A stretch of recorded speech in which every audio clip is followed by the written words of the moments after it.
مسیح یسوع کے جلالی اور بابرکت نام میں اسلام اور آپ سب کی سلامتی ہو۔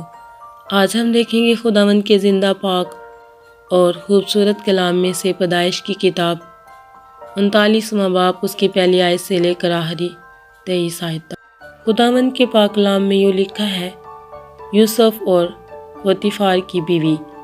اور یوسف کو مصر میں لائے، اور پوتیفار مصری نے، جو فرعون کا ایک حاکم اور جلوداروں کا سردار تھا، اس کو اسماعیلیوں کے ہاتھ سے جو اسے وہاں لے گئے تھے خرید لیا۔ اور خداوند یوسف کے ساتھ تھا، اور وہ اقبال مند ہوا اور اپنے مصری آقا کے گھر میں رہتا تھا۔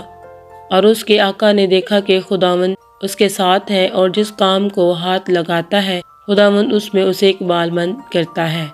چنانچہ یوسف اس کی نظر میں مقبول ٹھہرا اور وہیں اس کی خدمت کرتا تھا، اور اس نے اسے اپنے گھر کا مختار بنا کر اپنا سب کچھ اسے سونپ دیا۔ اور جب اس نے اسے گھر کا اور سارے مال کا مختار بنایا تو خداوند نے اس مصری کے گھر میں یوسف کی خاطر برکت بخشی، اور اس کی سب چیزوں پر جو گھر میں اور کھیت میں تھی خداوند کی برکت ہونے لگی۔ اور اس نے اپنا سب کچھ یوسف کے ہاتھ میں چھوڑ دیا، اور سوا روٹی کے جسے وہ کھا لیتا تھا اسے اپنی کسی چیز کا ہوش نہ تھا۔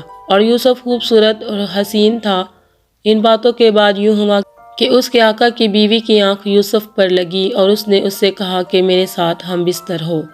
لیکن اس نے انکار کیا اور اپنے آقا کی بیوی سے کہا کہ دیکھ، میرے آقا کو خبر بھی نہیں کہ اس گھر میں میرے پاس کیا کیا ہے، اور اس نے اپنا سب کچھ میرے ہاتھ میں چھوڑ دیا ہے۔ اس گھر میں مجھ سے بڑا کوئی نہیں، اور اس نے تیرے سوا کوئی چیز مجھ سے باز نہیں رکھی، کیونکہ تو اس کی بیوی ہے۔ سو بھلا میں کیوں ایسی بڑی بدی کروں اور خدا کا گنہگار بنوں؟ اور وہ ہر چند روز یوسف کے سر ہوتی رہی، پر اس نے اس کی بات نہ مانی کہ اسے ہم بستر ہونے کے لیے اس کے ساتھ لیٹے۔ اور ایک دن یوں ہوا کہ وہ اپنا کام کرنے کے لیے گھر میں گیا، اور گھر کے آدمیوں میں سے کوئی بھی اندر نہ تھا۔ تب اس عورت نے اس کا پہران پکڑ کر کہا کہ میرے ساتھ ہم بستر ہو۔ وہ اپنا پہران اس کے ہاتھ میں چھوڑ کر بھاگا اور باہر نکل گیا۔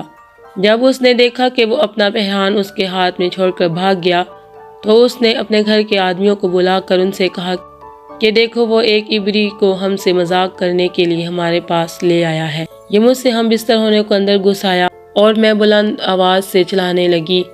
جب اس نے دیکھا کہ میں زور زور سے چلا رہی ہوں تو اپنا پہران میرے پاس چھوڑ کر بھاگا اور باہر نکل گیا، اور وہ اس کا پہران اس کے آقا کے گھر لوٹنے تک اپنے پاس رکھے رہی۔ تب اس نے یہ باتیں اس سے کہی کہ یہ عبری غلام جو تو لایا ہے میرے پاس اندر گھس آیا کہ مجھ سے مذاق کرے۔ جب میں زور زور سے چلانے لگی تو وہ اپنا پہران میرے ہی پاس چھوڑ کر باہر بھاگ گیا۔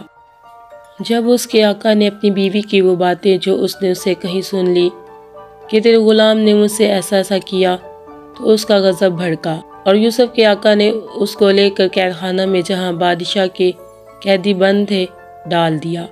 سو وہ وہاں قید خانہ میں رہا، لیکن خداوند یوسف کے ساتھ تھا۔ اس نے اس پر رحم کیا اور قید خانہ کے داروغہ کی نظر میں اسے مقبول بنایا، اور قید خانہ کے داروغہ نے سب قیدیوں کو جو قید میں تھے یوسف کے ہاتھ میں سونپا، اور جو کچھ وہ کرتے اسی کے حکم سے کرتے تھے۔ اور قید خانہ کا داروغہ سب کاموں کی طرف سے جو اس کے ہاتھ میں تھے بے فکر تھا، اس لیے کہ خداوند اس کے ساتھ تھا، اور جو کچھ وہ کرتا خداوند اس میں اقبال مندی بخشتا تھا۔ خداوند کے زندہ پاک اور بابرکت کلام کے پڑھے اور سنے جانے پر اس کی خاص رحمت اور برکت نازل ہو۔ خدا باپ کا شکر ہو، آمین۔